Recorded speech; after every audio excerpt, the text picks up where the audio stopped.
Published, 2:35 Eastern Standard Time, the 25th of February 2018. Updated, 2:35 Eastern Standard Time, the 25th of February 2018. Russia is set to have its Olympic ban lifted imminently, but not in time for the Winter Games closing ceremony. International Olympic Committee ran the risk of major ridicule had they allowed the Russians to march under their own flag at Sunday's ceremony in Pyeongchang on the back of two of their athletes failing doping tests at the Games.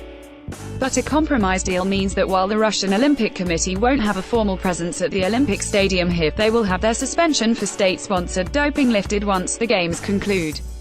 Russian athletes will not march under their flag at the Winter Olympics closing ceremony in Pyeongchang on Sunday, but their Olympic ban for state-sponsored doping will be lifted. It comes after two failed drugs tests for Russians at the Games, including curler Alexander Krushelnitschky, who was stripped of a bronze medal. An IOC statement confirmed that positive doping cases involving curler Alexander Krushelnitschky, who has been stripped of a mixed doubles bronze medal, and bobsledder Nadezhda Sergeyeva, scuppered the possibility of the suspension being lifted prior to the ceremony. The statement reads, "The IOC Executive Board today decided not to lift the suspension for the closing ceremony. Therefore no delegation for the Russian Olympic Committee will have taken part in these games. The IOC would have considered lifting the suspension because the OR delegation has respected the December 5 decision. However, two athletes failed doping tests here in Pyeongchang. This was hugely disappointing and, in addition to other considerations, prevented the IOC from even considering lifting the suspension for the closing ceremony."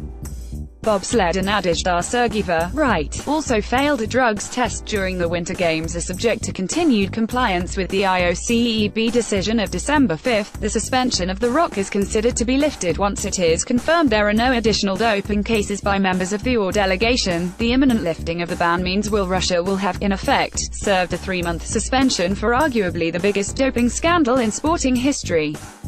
The IOC has already drawn significant criticism for allowing Russians who could prove they were clean to participate in the Winter Olympics. That led to 168 competing under the banner of Olympic athletes from Russia, only for two of their number to make up half of the total number of doping violations so far.